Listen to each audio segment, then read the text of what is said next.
네, 안녕하십니까. 다윗의 생애를 살펴보고 있습니다. 지난번에 양을 치고 있는 다윗을 하나님께서 사무엘 선지자를 통해서 기름을 부으신 그런 말씀을 봤습니다. 자, 오늘은 사무엘상 17장에 나와 있는 우리가 너무나 잘 아는 다윗과 골리앗의 싸움, 아마 많이 들어보셨습니다.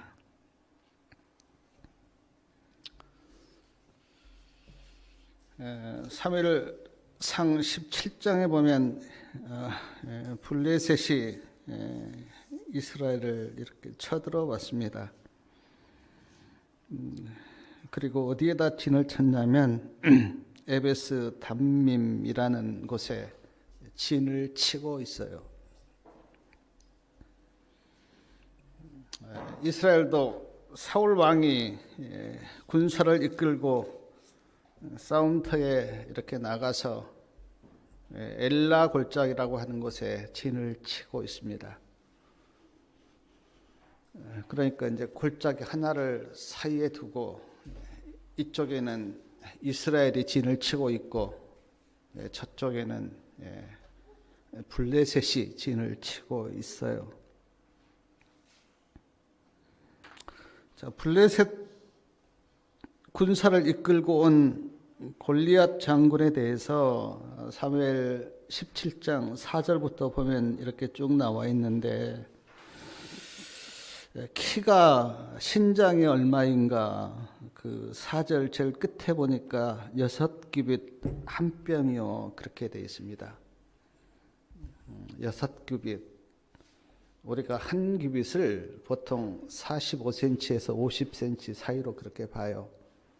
원래 정확하게 이야기하면 여기 팔꿈치부터 여기까지입니다. 뭐 팔이 좀 긴 사람은 좀 길 수도 있고 팔이 좀 짧은 사람은 짧을 수가 있는데 보통 45cm 그렇게 봅니다. 6규빗이면 그리고 한 뼘이라 그렇게 이야기했는데 약 3m가 넘습니다. 저는 지금까지 키가 3m 된 사람은 저는 본 적은 없어요. 근데 키가 3m라고 하는 것은 참 거인 중에 거인, 그렇게 볼 수가 있는데 골리앗의 키가 지금 그렇습니다. 5절에 보니까 그 갑옷의 중수가 나오는데, 갑옷의 중수가 놋 얼마입니까? 5,000세겔입니다. 놋 5,000세겔. 갑옷이 이게 놋으로 이렇게 만들어져 있는데 그 갑옷 무게가 5,000세겔이에요. 한 세겔이 11.4g입니다. 그러면 5,000세겔을 제가 계산해 보니까 57kg이에요. 그러니까 갑옷 무게가 거의 100근에 가깝습니다.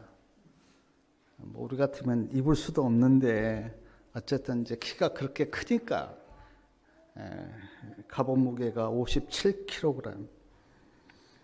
다리에는 견갑을 찼다 그렇게 나오는데, 견갑은 다리와 무릎을 보호하는 어떤 보호대 같은 거예요. 옛날 장수들을 보면 이렇게 다리부터 쭉 갔던 그런 견갑 같은 거를 찹니다. 안 다치게 하기 위해서 이제 그렇게 해요. 어깨에는 단창을 메었다 그랬는데 단창의 무게가 600세겔입니다. 그러니까 약 7kg 정도 돼요. 창 무게가 7kg입니다. 그런 골리앗이 블레셋 군사들을 이끌고 이렇게 쳐들어왔어요. 사무엘 17장 8절부터 보면 이 골리앗이 뭐라고 이야기하는지, 우리 9절입니다. 9절 우리 다 같이 한번 읽어보겠습니다. 그가 능히 싸워서 나를 죽이면 우리가 너희 종이 되겠고, 만일 내가 이기어 그를 죽이면 너희가 우리 종이 되어 우리를 섬길 것이니라.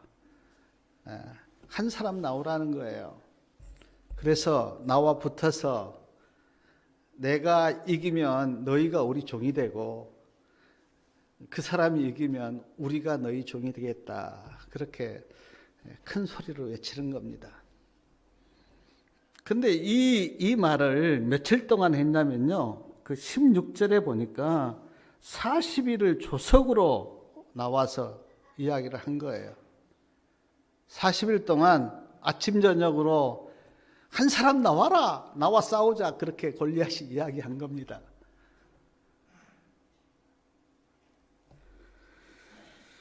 근데 이 골리앗의 이야기에 대해서 이스라엘 백성들이 어떻게 반응했는지 그 11절에 잘 나와 있는데 11절 말씀 우리 같이 읽겠습니다. 사울과 온 이스라엘이 블레셋 사람의 이 말을 듣고 놀라 크게 두려워하니라. 크게 두려워하고 있습니다. 아무도 못 나가는 거예요. 우리가 뭐 이해는 됩니다. 키는 3m가 넘고 뭐 몸은 이렇게 크죠. 온 투구서부터 갑옷 다 입고 있죠. 큰 칼 차고 있죠. 두렵죠.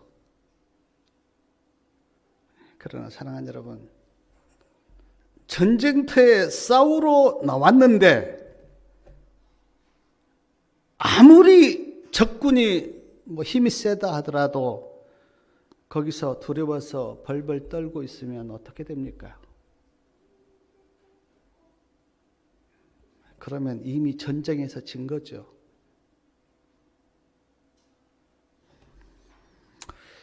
근데 사랑하는 여러분, 왜 이렇게 사울도 그렇고 이스라엘 군사들이 이렇게 블레셋 장군 골리앗을 보고 이렇게 두려워 떨고 있다고 생각하십니까?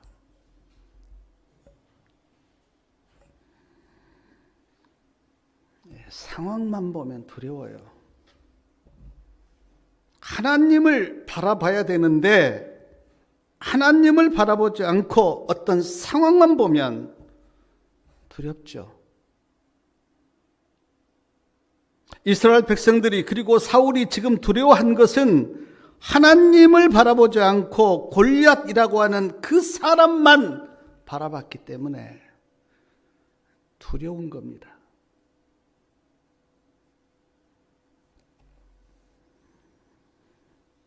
어떤 상황에서도 하나님을 주목하고 하나님을 바라보면 믿음이 생겨요.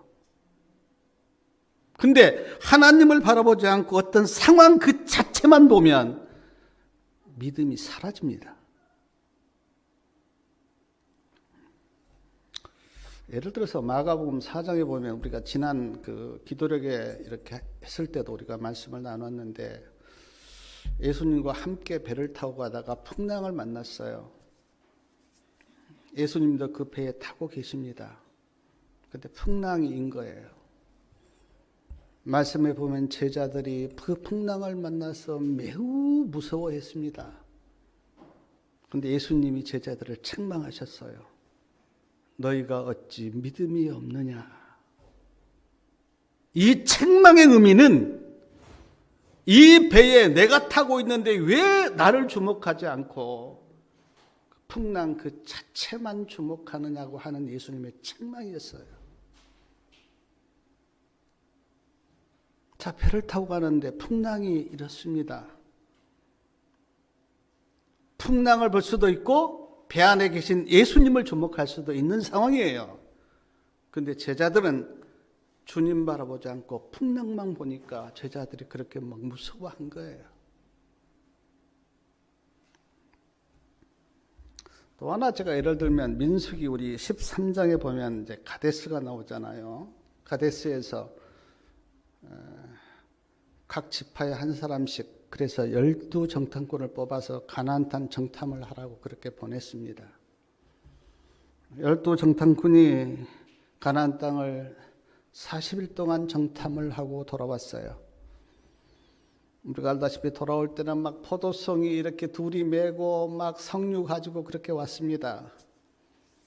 와서 보고를 하는데 열 정탐꾼이 이렇게 보고합니다. 가나안 땅에 가서 보니까 정말 젖과 꿀이 흐르는 아름다운 땅 맞습니다. 그런데 우리가 가서 보니까 가나안 땅에 아낙 자손이 살고 있습니다. 키가 장대하고 커서 그 아낙 자손이 가나안 땅에 살고 있습니다. 만약 우리가 거기에 들어가면 그 아낙 자손들에게 우리 처자식이 다 죽을 겁니다. 그러므로 가나안 땅에 못 들어갑니다. 그렇게 보고합니다. 뭔만 보고 온 거예요? 상황만. 하나님이 가나안 땅을 우리에게 주셨다고 하는 믿음 없이 아낙 자손이라고 하는 그 상황만 보고 오니까 보고가 안 됩니다. 우리 못 들어갑니다. 거기 가면 우리 다 죽습니다. 그런데 갈렙과 여호수아는 상황을 똑같이 봤는데 그들은 하나님의 말씀을 믿고 하나님의 약속을 믿었어요. 상황을 부정하지 않습니다. 상황은 맞아요. 그러나 하나님이 그 땅을 우리에게 주셨다고 하는 그 하나님의 약속을 붙드니까 갈렙과 여호수아는 보고하기를 들어갈 수 있습니다.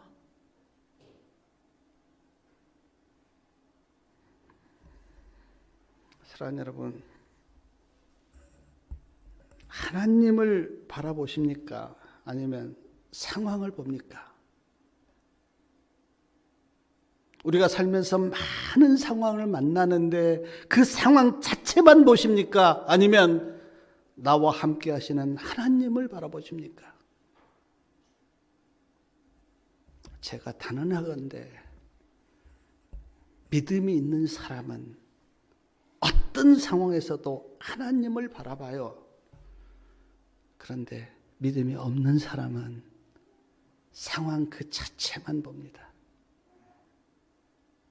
우리 성도님들은 어떻습니까?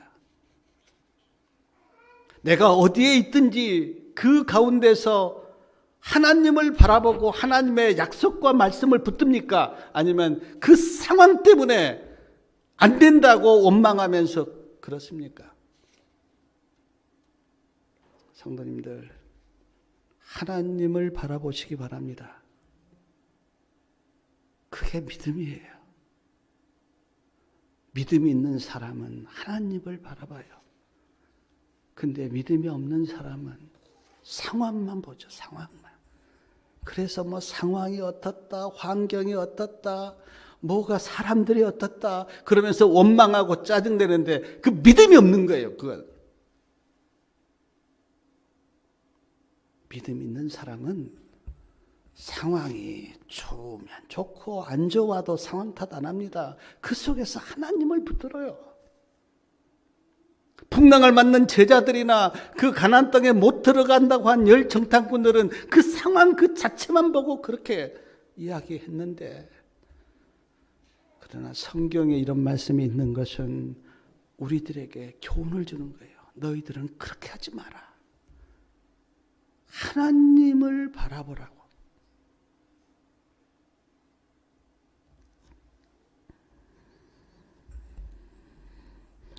골리앗과 이스라엘 백성들이 골리앗 앞에서 덜덜 떠고 있었던 그 이유가 뭐냐면 골리앗 그 자체만 봤기 때문에.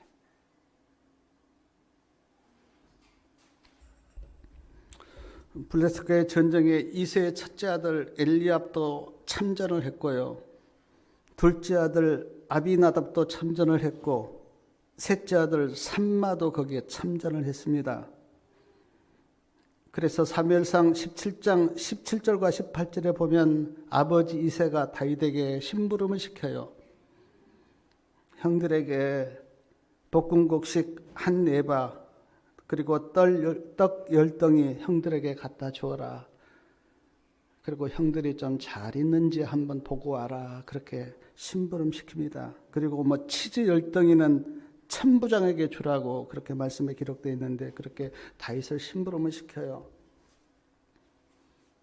다윗이 아버지 심부름을 이렇게 따라서 다음 날 이제 엘라 골짜기로 갔습니다. 가서 세 형들을 만났어요. 그리고 형들에게 이제 서로 안부를 묻습니다. 잘 계셨습니까? 또 형들은 아마 아버지 안부를 물었을 거예요. 그래, 아버지는 무사하냐? 그리고 집안 또 식구들은 다 잘 있냐? 그렇게 물었을 거예요. 근데 말씀을 보면 그때 형들하고 이야기를 나누고 있는데 그때 골리앗이 또 나와서 큰 소리로 외치는 거예요. 한 사람 나와라. 나와 싸우자. 이스라엘 백성은 다 덜덜 떨고 있습니다. 근데 다윗이 그 소리를 거기서 들어요. 그리고 말씀에 사무엘상 17장 25절에 보면 25절 말씀 우리 좀 같이 한번 읽어볼까요? 25절이요. 17장 25절. 더러는 가로되 너희가 이 올라온 사람을 보았느냐? 참으로 이스라엘을 모욕하러 왔도다. 그를 죽이는 사람은 왕이 많은 재물을 부하게 주고 그 딸을 그에게 주고 그 아비의 집을 이스라엘 중에서 자유하게 하시리라. 이거 지금 사울이 한 이야기예요. 사울 자신은 나가지 못하면서 그 군사들에게 이제 하나의 상품을 건 거예요. 상품이. 골리앗과 싸워서 이기는 그 사람에게는 많은 재물을 주겠다. 그리고 내 딸을 주겠다. 그러면서 이제 상품을 건 거예요. 근데 이 소리도 다윗이 거기 가서 듣습니다. 다윗이 마음에 의문이 생겼어요. 그래서 이렇게 이야기합니다. 저 할례 없는 블레셋 사람이 누구간데 사실은 하나님의 군대를 모욕하느냐. 내가 골리앗과 싸우겠다고 이야기해요. 근데 그 제일 큰 형 엘리압이 그 소리를 듣고 막 다윗을 나무랍니다. 네가 어찌해서 여기 왔느냐? 뭐 양은 누구에게 맡기고 왔느냐? 그러면서 이제 건방지다고. 네가 그 조그마한 소녀에 대해서 어떻게 그 골리앗 3m가 넘는 골리앗 장군과 싸울 수 있느냐? 그러면서 그 큰 형 엘리압이 다윗을 막 나무래요. 제 성경에는 뭐 교만하다, 완약하다 그렇게 돼 있는데 세 번째 성경에 제가 보니까 이 건방지고 고집센 녀석아라고 하면서 막 꾸중해요. 아마 큰형이 이제 10 몇 살 먹은 다윗을 볼 때 너무 어리고 그러니까 좀 건방지게 보였나 봐요. 그래서 그렇게 나무랍니다. 이해가 됩니다. 저도. 아마 제일 큰형이 지금 다윗이 8째고 큰형은 이제 한참 클 건데 10 몇 살 먹은 애가 골리앗과 싸우겠다고 하니까 이제 큰형이 네가 건방지다고 그러면서 그렇게 나무란 거예요. 근데 그 소식을 누가 듣냐면 사울 왕이 들어요. 그리고 다윗을 부릅니다. 다윗이 사울 왕에게 갔어요. 사울 왕에게 다윗이 가서 사울 왕에게 이렇게 말합니다. 골리앗 때문에 낙담하지 마십시오. 주의 종이 가서 저 블레셋 사람과 싸우겠습니다. 세 번째 성경에는 골리앗 때문에 사기를 일어서는 안 됩니다. 제가 가서 골리앗과 싸우겠습니다. 사울 왕이 다윗에게 골리앗은 큰 장수인데 그리고 너는 아직 어린데 네가 어떻게 골리앗과 싸우겠느냐 그렇게 이야기할 때 다윗이 조목조목 이야기를 해요. 왕이시여, 내가 양을 칠 때 사자나 곰이 그 양을 이렇게 물어갔을 때 내가 쫓아가서 사자와 곰과 싸워서 내 양을 건져냈습니다. 왕이시여, 사자와 곰도 내가 그렇게 쳐 죽였는데 하나님의 군대를 모독한 이 할례 없는 블레셋 사람 내가 그 사자와 곰처럼 만들겠습니다. 여호와께서 나를 사자의 발톱과 곰의 발톱에서 건져내셨은즉 나를 이 블레셋 사람의 손에서도 건져내실 겁니다. 사울 왕에게 그렇게 다윗이 이야기해요. 그러니까 사울 왕이요, 그걸 믿습니다. 그러면서 사울 왕이 뭐라고 이야기하냐면 가라 여호와께서 너와 함께 하시기를 원하노라. 그렇게 하면서 다윗을 보내요. 그리고 사무엘 17장 30 몇 절입니까? 38절 한번 말씀을 좀 읽겠습니다. 38절이요. 이에 사울이 자기 군복을 다윗에게 입히고 너트구를 그 머리에 씌우고 또 그에게 갑옷을 입히며 칼도 줘요. 근데 지금 사울이 군복을 어린 그 소년 다윗에게 군복도 주고 여기 보니까 뭐 투구도 주고 칼도 주고 그렇게 다 주면서 이제 그래 네가 한번 싸워봐라 이제 그렇게 이제 이야기를 한 거죠. 다윗이 사울이 벗어준 군복을 입어봅니다. 맞겠습니까? 체격이 다른데 좀 걸어보다가 애내실에 보니까 좀 걸어봤어요. 도저히 안 맞는 거예요. 그러니까 이제 다시 벗어버려요. 사랑하는 여러분, 제가 이 말씀 이렇게 묵상하면서 많은 생각을 했는데 저는 여기서 다윗과 그 사울의 차이도 우리가 봅니다. 다윗과 맏형 엘리압의 차이도 봐요. 다윗과 이스라엘 군인들의 차이도 여기서 제가 보면서 많은 생각을 제가 했어요. 사랑하는 여러분, 지금 다윗이 싸우려고 여기 온 겁니까? 아니요. 아버지 심부름 왔어요. 도시락 가지고 아버지 심부름 왔어요. 와서 보니까 골리앗이 이스라엘 군인을 모독하고 하나님을 모독하는 그것을 보고 의붓이 일어나서 지금 내가 싸우겠다고 그렇게 나선 거예요. 근데 지금 다윗은요, 심부름 왔는데 상황이 너무 안 좋으니까 그냥 내가라도 싸우겠습니다. 그렇게 지금 나선 입장이고, 사울 왕은 어떻습니까?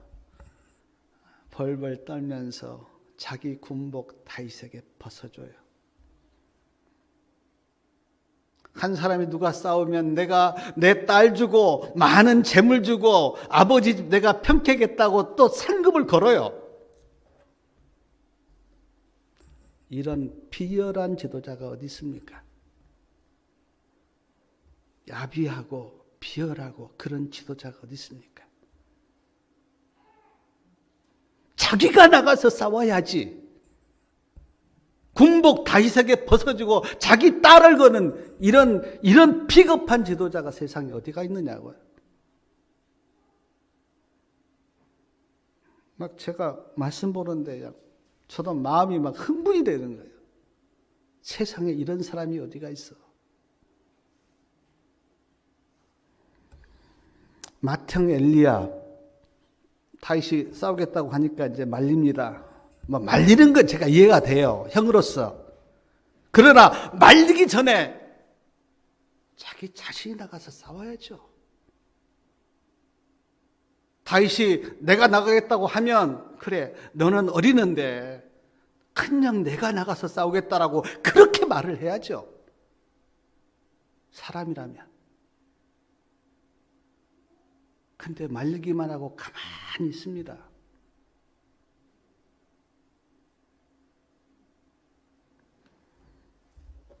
엘라 굴짝에 모여있는 이스라엘 군인들 지소리도 못하고 가만히 있어요. 다윗이 내가 나가서 싸우겠다고 하는데 아무 소리 못하고 가만히 있는 그 많은 군인들, 자기 자신들이 싸워야죠.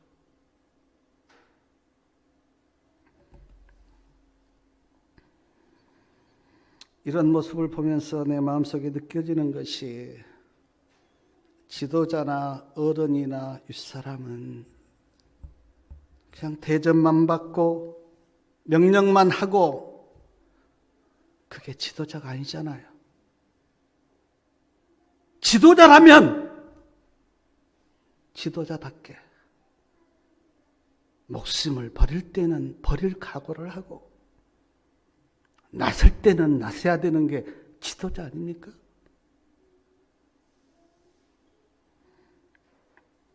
사울처럼 자기 목숨 아까워서 갑옷 벗어주고, 엘리야처럼 그 자기 동생이나 나무라고 이스라엘 구인처럼 가만히 있는 이런 무능하고 자기가 없고 야비한 그런 사람들 보면서 많은 생각을 하게 돼요. 저도 부족하지만 교회 지도자이기 때문에 내가 정말 나서서 내 생명을 걸 때는 나는 이렇게 하지 않아야 되겠다는 생각을 하면서 제가 말씀을 받습니다. 비겁하고 야비한 사울을 보면서 마음속에 느껴지는 것이 많았어요.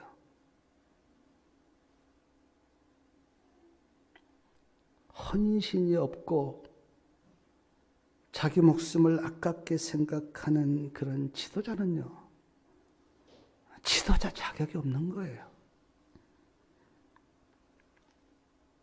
말씀 보면서 저나 우리 성도님들이 다 예수 그리스도의 군사로 부름받았어요. 다 군사로 불렀어요. 사도 바울이 디모데에게 너 부름받은 예수님의 군사다, 그렇게 편지에 이야기했어요. 우리가 다 주님의 군사로 부름받았어요. 사랑하는 여러분, 예수님을 위해서 그리고 진리를 위해서 싸울 때는 담대하게 싸우시기 바랍니다. 자기 목숨을 아끼는 그 자체가 예수님께서 그것은 뭐라 그래요? 그런 사람 죽겠다 그랬어요. 그런 사람 죽겠다.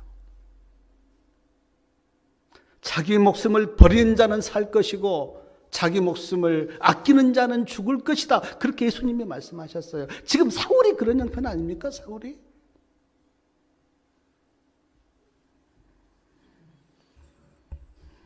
다시 군복을 벗어버렸어요.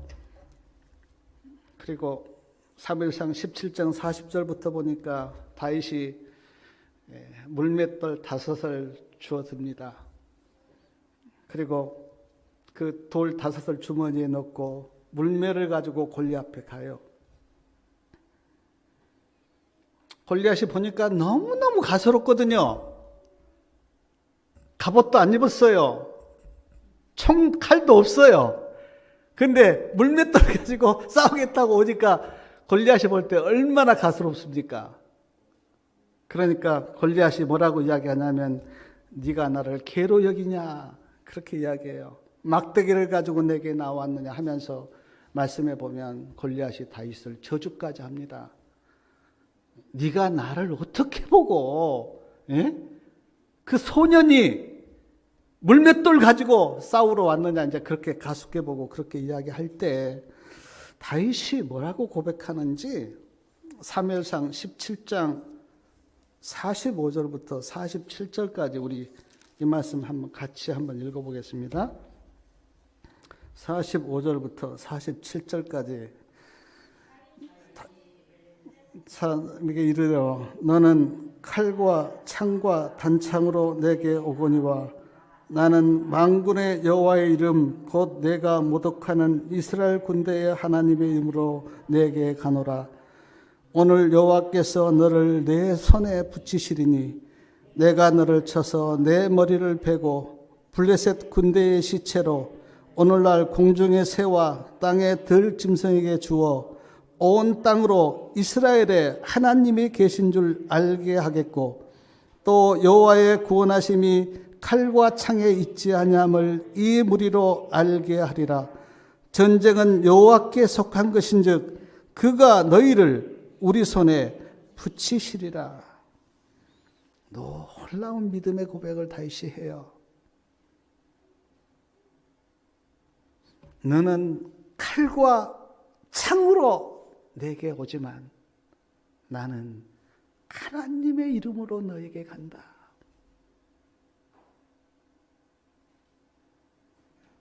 여호와께서 오늘 내 손에 너를 붙이실 거다.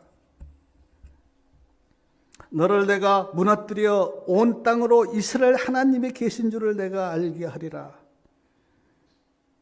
여호와의 구원하심이 칼과 창에 있지 하냐고 하나님께 있다. 전쟁은 여호와께 속하였다. 놀라운 믿음의 고백을 해요. 사랑하는 여러분, 다윗이 막 겁이 없고 다윗이 뭐 특별한 사람에서 이렇게 한 겁니까? 아니요. 다윗은 하나님을 의지하고 믿는 믿음을 다윗이 붙은 거예요. 다윗이 한번 고백 들어보십시오. 내가 뭐 힘이 좋고 내가 뭘 잘해서 싸운다는 말 한마디도 없어요. 하나님이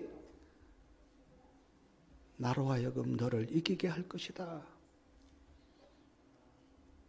다윗과 사울과 이스라엘 군사들의 차이가 뭐가 있었는가? 믿음이 달랐어요.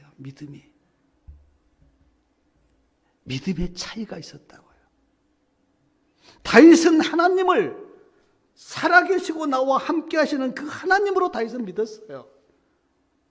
그런데 이스라엘 백성들은 아무도 그렇게 안 믿었어요. 그냥 그들이 늘 하나님을 섬기고 불렀는데 싸움터에서는 전혀 하나님이 우리를 도와주지 않는 무용지물의 하나님으로 믿음이 달랐다고요. 믿음이. 다윗의 믿음과 사울의 믿음과 이스라엘 군사들의 믿음이 달랐다고요.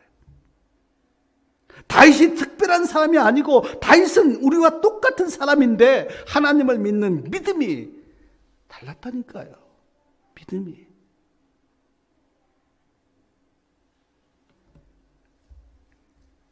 사랑하는 여러분, 다윗처럼 하나님을 살아계시는 하나님으로 믿기를 바랍니다. 그런 믿음이 우리에게 있을 때 우리가 믿음으로 살 수가 있는 것이지, 하나님을 그렇게 믿지 못하면 우리가 어떻게 믿음으로 삽니까?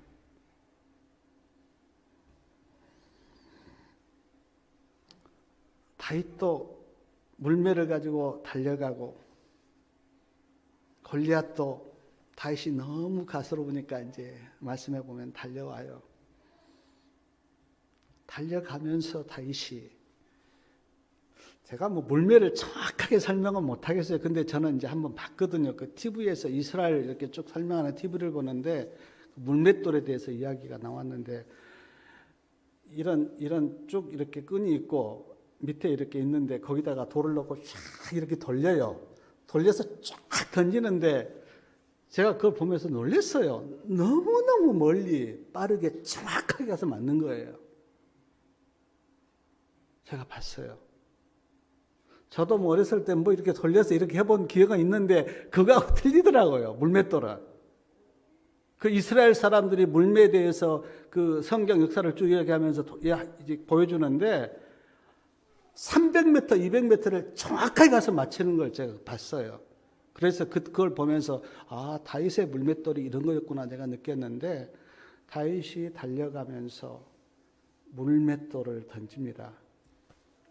하나를 던졌는데 정확하게 가서 골리앗 이마에 박혀버렸어요.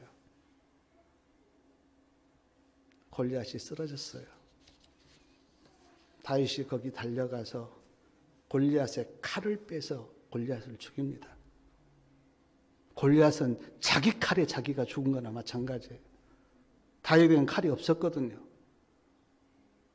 이마에 물맷돌이 박혀서 쓰러진 골리앗을 다윗이 가서 골리앗의 칼을 빼서 골리앗을 죽여요. 그러자 블레셋 군사들이 다 놀라서 도망갑니다. 그때 이스라엘 백성들이 막 소리를 지르면서 쫓아가서 이제 그때 열심히 싸워서 이겨요. 참 무섭잖아요. 그리고 사울 왕이 또 그때 등장해요. 사울 왕이 멀리서 그 모든 모습을 보면서 이제 다윗을 부릅니다. 네가 누구냐? 그 군대 장관 아브넬이 다윗을 데리고 사울에게 가요. 사울이 묻습니다. 네가 누구냐? 그때 다윗이 우리 아버지는 이새입니다. 그렇게 대답하는 게 이제 사무엘 17장에 나와 있는 거예요. 말씀을 마치면서 제가 두 가지만 좀 성도님들께 드리고 싶은 말씀은, 하나는 기회라는 그 기회를 저는 이제 이 말씀에서 이렇게 봤는데 다윗은 그 기회를 놓치지 않았습니다. 부지와 선지자 648페이지의 말씀을 보니까 다윗이 언제 물맷돌을 던졌는가? 골리앗이요, 투구부터 온 몸을 갑옷으로 다 이렇게 이제 했는데 다윗이 칼도 없이 물맷돌 하나 가지고 오니까 골리앗이 너무 다윗을 우습게 본 거죠. 그리고 투구를 벗었어요.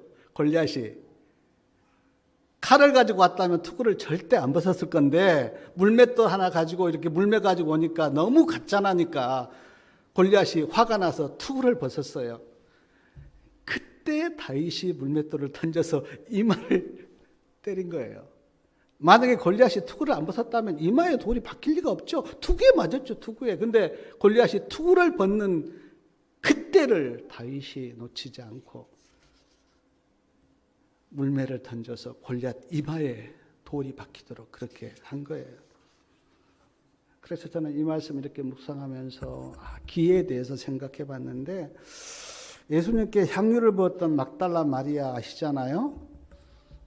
예수님이 그때 막달라 마리아가 향유를 부었던 그때가 말씀을 연구해 보면 예수님의 마지막 길이에요. 예루살렘에 올라가서 예수님은 돌아가십니다. 그 이후로는 예수님을 만날 기회가 없는 마지막 기회예요. 근데 막달라 마리아는 그 기회를 놓치지 않고 예수님께 향유를 부어서 주님이 마음이 기쁘셨다 그랬어요. 그리고 주님이 칭찬하잖아요.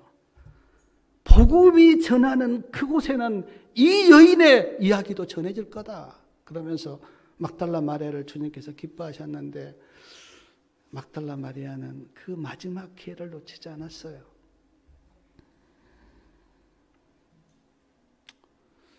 기회라고 하는 게 항상 있는 건 아니잖아요.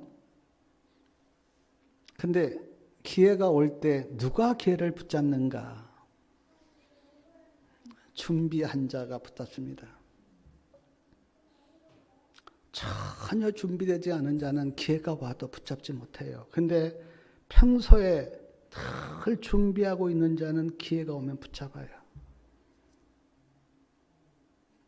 저는 인생을 살면서 많은 그런 경우를 보고 듣습니다.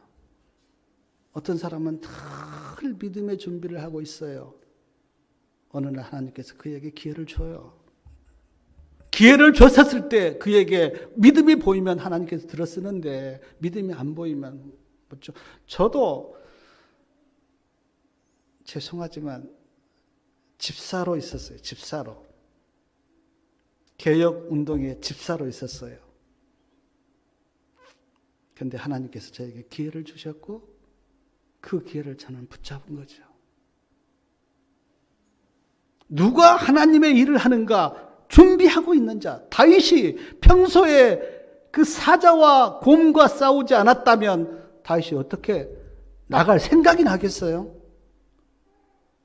근데 다윗은 늘 준비하고 있었기 때문에 그 기회가 왔을 때 붙잡아서 골리앗을 무너뜨린 거 아닙니까?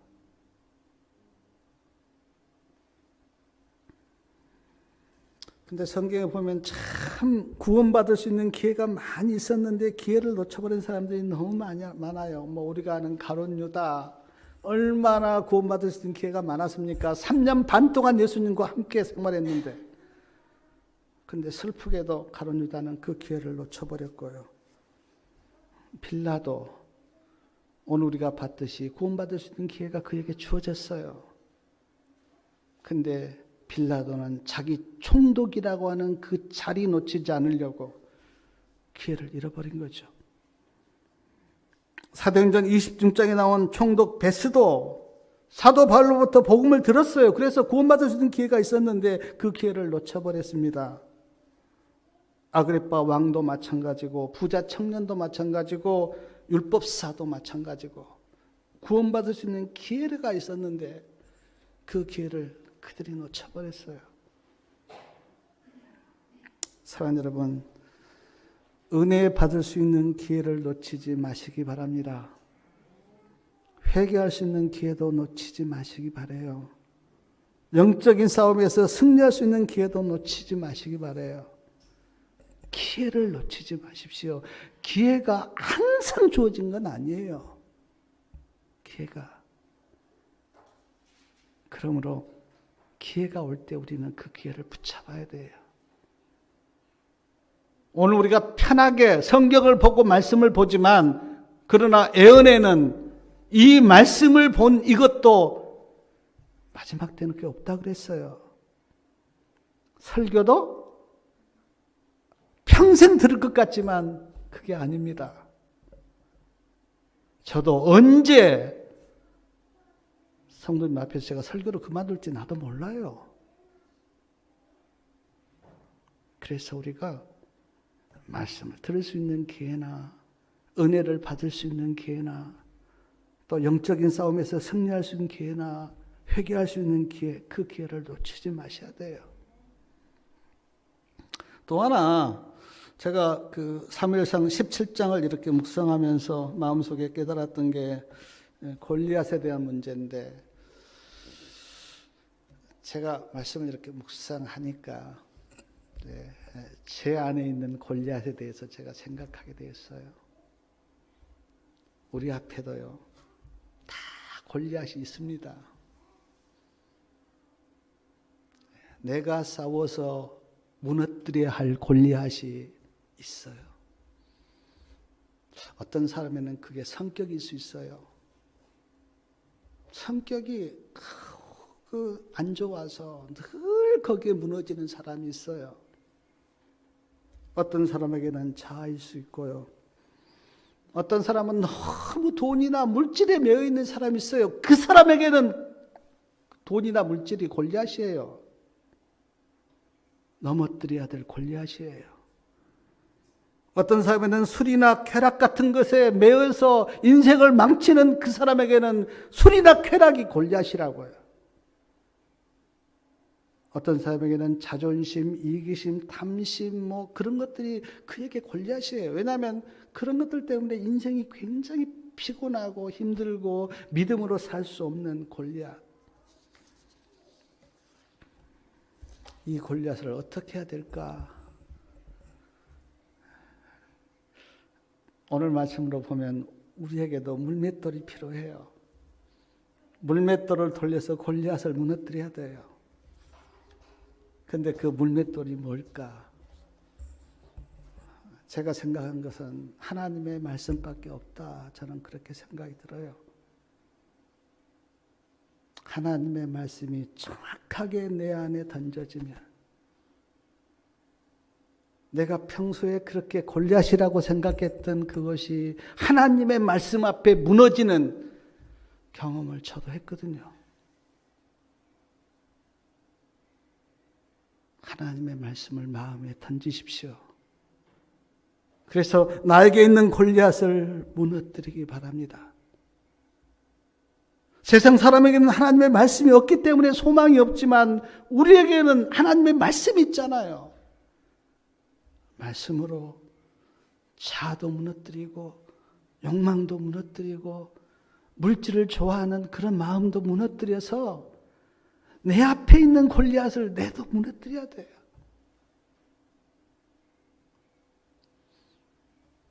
오늘 골리앗을 무너뜨려도 또 내일 골리앗이 내 앞에 생길 거예요.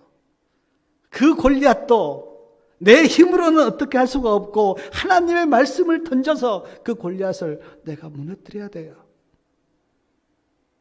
그 길 말고는 없어요. 피한다고 되는 것도 아니고, 그렇다고 내가 내 힘으로 싸워서 되는 것도 아니고, 그렇다고 뭐 사람을 의지해서 되는 것도 아니고, 내 안에 있는 그 골리앗을 하나님의 말씀을 던져서 무너뜨릴 때, 그것이 골리앗을 무너뜨릴 수 있는 하나님의 비결입니다. 그렇게 하시기 바랍니다. 골리앗을 두려워하지 말고, 우리에게는 하나님의 말씀이 있기 때문에 그 말씀으로 나의 골리앗, 그것이 못된 성격이든 화를 잘 내는 어떤 그런 성격이든 아니면 세상을 사랑하는 성격이든 돈을 너무 좋아하는 거든 쾌락을 좋아하는 거든 그 골리앗을 우리가 하나님의 말씀을 던져서 골리앗을 무너뜨리고 믿음으로 다 승리함으로 영광을 하나님께 돌리시는 저와 성도님들 되시기 바랍니다.